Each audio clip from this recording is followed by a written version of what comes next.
kita harus memilih lovebird yang berkelaminnya fix jantan dan betina.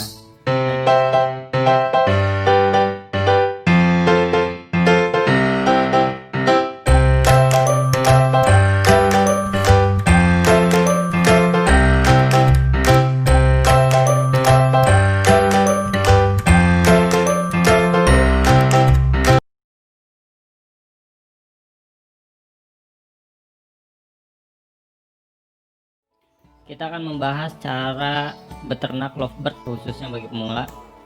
Nah, pertama kita harus memilih lovebird yang berkelaminnya fix jantan dan betina.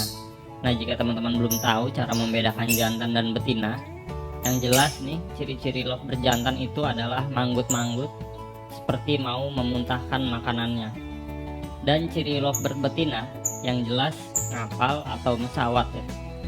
Nah, walaupun ada lovebird jantan yang ngapal, tapi sebenarnya itu sedang mengajari lovebird betina untuk ngapal. Nah, jika teman-teman tertarik, silahkan subscribe. Nanti kita akan bahas secara mendetail cara bedain lovebird jantan dan betina pada video-video baru. Nah, kemudian usia lovebird yang siap untuk produksi itu berkisar antara 8 bulan sampai 1 tahun ke atas. Nah, kemudian lanjut ke cara penjodohan lovebird. Cara penjodohan lovebird ya ada 3 cara. Yang pertama, teman-teman bisa dijodohkan dengan cara masing-masing ditaruh di kandang kapsul, kemudian direndengkan atau didekatkan. Nah, jika lovebird selalu kelihatan dempet-dempetan ya saat tidur bersama dan lain sebagainya, maka kemungkinan itu udah jodoh. Nah, teman-teman bisa satukan di kandang kapsul. Nah, jika sudah terpantau kawin di kandang kapsul, bisa dipindahkan ke kandang kotak, atau jika belum kawin pun bisa juga dipindahkan ke kandang kotak ya, agar nantinya kawinnya bisa di kandang kotak langsung.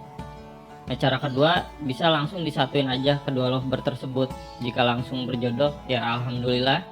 Saya sering pakai cara ini, tapi jika berantemnya parah segera pisahkan. Tapi jika berantemnya tidak terlalu parah, yang tidak sampai melukai, bisa dipantau terus ya. Cara ini wajib dipantau terus, karena jika tidak dipantau lovebird bisa terluka, bahkan pengalaman saya bisa sampai meninggal. Nah, cara yang ketiga, beli beberapa ekor lovebird, taruh di kandang koloni, biarkan lovebird memilih sendiri pasangannya. Tapi kekurangannya ya kita nggak bisa nih setting warna anakan apa yang mau kita cetak. Nah, karena lovebird memilih sendiri pasangannya. Nah, untuk kekurangan dan kelebihan kandang kotak dibandingin kandang koloni nanti kita bahas di video selanjutnya.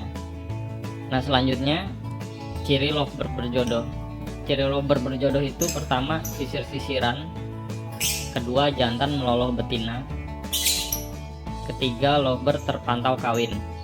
Selanjutnya cara menyiapkan kandang. Pertama, siapkan glodok. Nah, untuk pemula paling bagus ini menggunakan glodok kaca. Kenapa? Karena supaya enak mantau perkembangannya. Jika lovebird tersebut bertelur atau menetas, kita bisa lihat perkembangan cindil lovebird ya, karena kalau masih awal berternak kan begitu, ketika bertelur atau menetas senang banget kan kita, jadi sebentar-sebentar dilihat karena euforia kita masih tinggi. Tapi kita nggak tahu nih karakter indukannya karena produksi pertama kali nih misalnya ya. Nah, beberapa karakter indukan lovebird ada yang jika kita sering buka tutup glodok bisa menyebabkan stres pada indukan lovebird. Nah, jika stres, efeknya nanti indukan nggak mau angker telur lagi. Atau jika cindil atau telur udah menetas, indukan nggak mau ngeloloh lagi nih kalau sering kita lihat. Atau bahkan bisa dibantai oleh indukan cindilnya. Tapi beberapa indukan juga ada yang aman kok, nggak stres ketika kita sering buka tutup glodok untuk lihat perkembangan telur atau cindilnya. Nah, itulah alasan kenapa untuk pemula bagusnya glodok kaca ya, karena bisa kita cek dari luar ketika indukan sedang tidak di dalam glodok. Kita bisa intip isi dari glodok kaca tersebut. Nah, untuk bahan sarang teman-teman bisa taruh di luar atau di dalam glodok. Tapi saya lebih sering di luar glodok ya. Tapi sebenarnya sama aja kok, karena nanti tetap indukan lovebird yang akan merapikan sarangnya sendiri. Nah, untuk bahan sarang teman-teman bisa pakai serut kayu yang kecil-kecil untuk alas di dalam glodok. Nah, ini bisa ditaruh langsung di dalam glodoknya. Nah lanjut teman-teman bisa pakai serut kayu tipis, ya lebih direkomendasikan daripada serut kayu yang tebal, atau bisa pakai daun cemara juga bagus. Nah kalau bisa hindari nih sarang dari kulit jagung, karena beberapa kasus kulit jagung bisa melilit kaki atau leher anakan lovebird yang bisa menyebabkan cacat atau bahkan kematian pada anakan lovebird. Nah lanjut untuk pakan teman-teman bisa pakai pakan yang variatif ya, berupa biji-bijian seperti millet putih, merah, canary seed, kuaci dan lain-lain. Nah teman-teman jangan lupa kasih extra fooding ya, atau makanan tambahan, bisa berupa kangkung, jagung, toge dan lain-lain. Kemudian teman-teman juga bisa kasih tulang sotong ya sebagai tambahan nutrisi. Tulang sotong ini bagus untuk pembentukan cangkang pada telur lovebird. Nah lanjut ke minumannya, baiknya teman-teman kasih vitamin. Banyak ya macam-macam merek vitamin lovebird di pasaran yang bisa teman-teman beli di kios burung ataupun juga di online shop. Nah untuk air minum teman-teman bisa ganti setiap hari.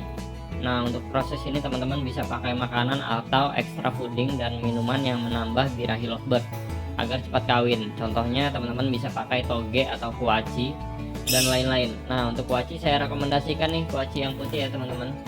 Nah jika sudah berjodoh dan kawin tinggal nunggu bertelur. Untuk ciri-ciri lovebird yang akan bertelur teman-teman bisa lihat di video di link di bawah, di description atau di akhir video. Kemudian lovebird biasanya bertelur sekitar 4 butir ya, dari telur pertama ke telur kedua selangnya 1 hari. Misalnya tanggal 1 lovebird terpantau bertelur, maka telur kedua akan ada di tanggal 3. Begitu juga dengan telur ketiga dan keempat akan selang 1 hari.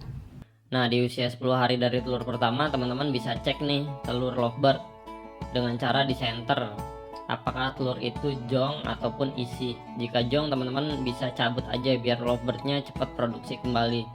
Atau jika teman-teman ragu bisa dicek kembali di usia telur lovebird 2 minggu. Nah ciri-ciri lovebird jong atau isi bisa dilihat di gambar ini.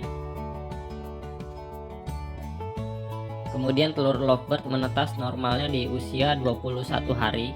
Tapi jika 21 hari belum menetas teman-teman bisa tunggu sampai usia 35 hari. Lanjut jika sudah menetas teman-teman harus selalu siap pakan biji-bijian berupa millet putih dan canary seed dan lain-lain. Nah saat telur lovebird menetas hindari makanan yang bisa menyebabkan lovebird birahi. Pakan wajib ketika telur lovebird menetas adalah jagung atau extra fooding dalam kemasan, atau bisa menggunakan tambahan heifer. Kemudian anakan lovebird mulai bisa makan sendiri kira-kira di usia 2 bulan. Nah jika teman-teman pengen cepet-cepet diambil untuk dilolo sendiri, paling aman bagi pemula diambil saat usia anakan lovebird di atas usia 2 minggu.